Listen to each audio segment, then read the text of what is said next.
Asian games में मेरठ के खाते में 5 मेडल आए थे और अब मेरठ के खाते में एक और बड़ी उपलब्धि जुड़ गई है, क्योंकि फ्रांस में हुई वर्ल्ड रेलवे शूटिंग चैंपियनशिप में मेरठ को गोल्ड मेडल मिला है। हमारे साथ खास बातचीत करने के लिए जो गोल्ड मेडल लेकर आए हैं विपिन राणा जी। विपिन जी, आपसे जानना चाहूंगा कि किस तरीके से ये उपलब्धि आपने हासिल की? फ्रांस में हुई थी, तमाम शूटर्स आए थे? हाँ, 8 कंट्री के जो है वहाँ पार्टिसिपेट किया था, तो हर एक कंट्री से 12 से 14 शूटर ने पार्टिसिपेट किया, तो लगभग 150 के करीब निशानेबाजों ने वहाँ अपनी प्रतिभा में भाग लिया। तो कैसे, मतलब कभी लगा कि नहीं गोल्ड मेडल से चूक जाऊंगा या गोल्ड मेडल मिलेगा? जब आप खेलते हैं तो वो तो थोड़ा रहता ही है कि मेडल आएगा नहीं आएगा, लेकिन अपनी टीम को और खुद को इस पे कॉन्फिडेंस होना चाहिए कि नहीं, हमें अच्छा करना है, तभी जाके आप पदक जीत पाएंगे। अच्छा, पदक जीत पाएंगे।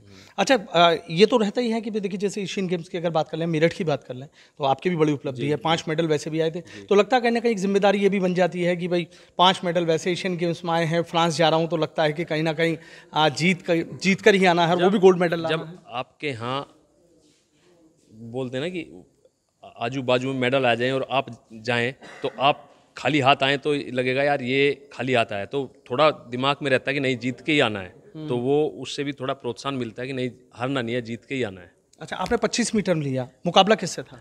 हमने 25 मीटर स्पोर्ट्स पिस्टल में भाग लिया, तो हमारा मुकाबला फ्रांस से और डेनमार्क से था।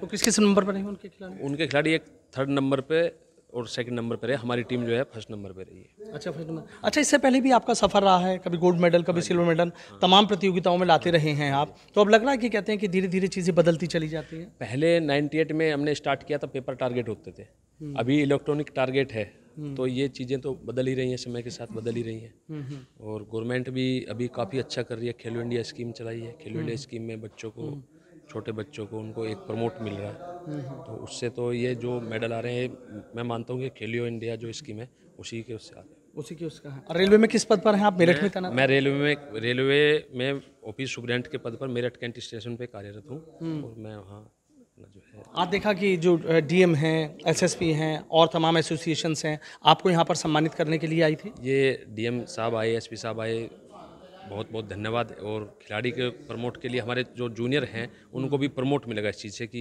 ये हमें सम्मान मिलता है।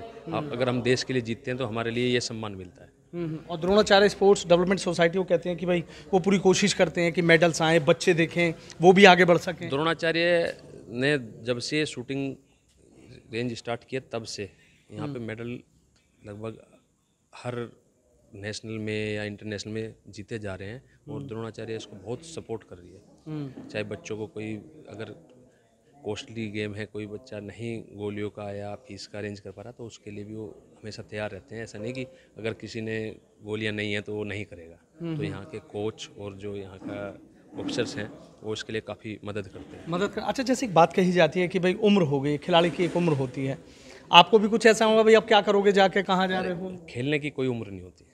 आप जब तक जीत रहे हैं आप तब तक खेलो, तब तक अगर हारने वाला नहीं हारेगा तो जीतने वाला जीतेगा कैसे? एक तो हारेगा, अगर 2 खेलेंगे तो उनमें से एक तो हारेगा, तभी तो दूसरा जीतेगा। अकेला कैसे जीतेगा? लेकिन कभी ऐसा सुना होगा, कहा होगा किसी ने कि भाई ये है, बच्चों को मौका दीजिए। बच्चों को मौका दीजिए, वो तो खुद भी कहते हैं कि आप कब छोड़ोगे। अच्छा, वो तो जिसको लगता है कि आप कब छोड़ोगे, मैं बोलता हूँ कि जब मैं बच्चों से हारना स्टार्ट कर दूंगा तब छोड़ दूंगा। अच्छा, तब छोड़ूंगा। अच्छा, आगे क्या सोचा है? आगे अभी नेशनल की तैयारी है, नेशनल में अच्छा करना है अभी, तो उसके बाद। अच्छा, नेशनल में अच्छा करना। अच्छा, एक चीज़ और बताइए, कमियां कुछ नज़र आती हैं कि भाई वो दूर हो जाएं तो और भी जो निशाने हैं वो गोल्ड पर इस तरीके से तमाम जो चैंपियनशिप उनमें लगते रहेंगे? जैसे अभी हमारा बाहर इलेक्ट्रॉनिक टारगेट पे होता है, तो हमारे यहाँ अभी पेपर टारगेट चल रहा है। अगर वो दूर हो जाए तो और भी अच्छा होगा। गवर्नमेंट को थोड़ा इसकी तरफ देखना चाहिए कि ये रेंजों में थोड़ा और डेवलप करे। तो इसके लिए युवाओं को कोई मैसेज देना चाहेंगे? युवाओं को मैं ये मैसेज देना चाहूँगा कि ये जो आज के युवा, मंदिरों में भीड़ नहीं है, शराब के ठेकों पे ज़्यादा भीड़ है। तो ये आप अगर अपने बच्चों को स्पोर्ट्स में डालेंगे तो वो इससे ज़्यादा बचेगा। आपको युवा जो नशे की तरफ जा रहा है, अगर आप उसको स्पोर्ट्स में डालोगे तो शायद वो नशे से बचेगा ज़्यादा। तो आपको युवाओं को मैं कहूँगा कि आप स्पोर्ट्स करें और आप बहुत से खिलाड़ी ऐसे आते हैं कि भाई यहाँ निशाना है, इस चैंपियनशिप में निराशा हाथ लग जाती है, उसके बाद छोड़ जाते हैं, कुछ और सोचते हैं कि कुछ और बेहतर करना है, उनके लिए क्या कहना चाहेंगे? वो बीच में छोड़े ना। जैसे आपने क्लास 1 में एडमिशन लिया और आप 10th तक जाओगे, आपको 10 साल लगेंगे। वो खेल का भी ऐसे ही है, आपको कंटिन्यू मेहनत करनी पड़ेगी तभी आपको उपलब्धि हासिल होगी। उपलब्धि हासिल होगी। अब तो रेलवे की तरफ से भी बधाइयाँ आनी होंगी कि भाई आपने तो कमाल कर दिया। डिपार्टमेंट की तरफ से काफ़ी बधाइयाँ आ रही हैं, डिपार्टमेंट का बहुत बहुत धन्यवाद इसके लिए। हमारे जो ऑफिसर्स हैं उसको बहुत बहुत धन्यवाद। बहुत बहुत ठीक है, बहुत बहुत शुक्रिया। तो देखिए पिन राणा जी हमारे साथ और सीधा ये कह रहे हैं कि कामयाबी आपके कदम चूमेगी, आपको मेहनत करनी पड़ेगी, कभी हार से घबराएं नहीं, सिर्फ आगे बढ़ने की सोचें।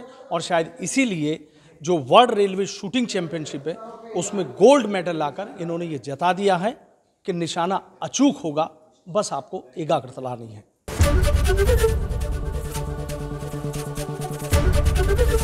एबीपी गंगा, खबर आपकी, जुबान आपकी।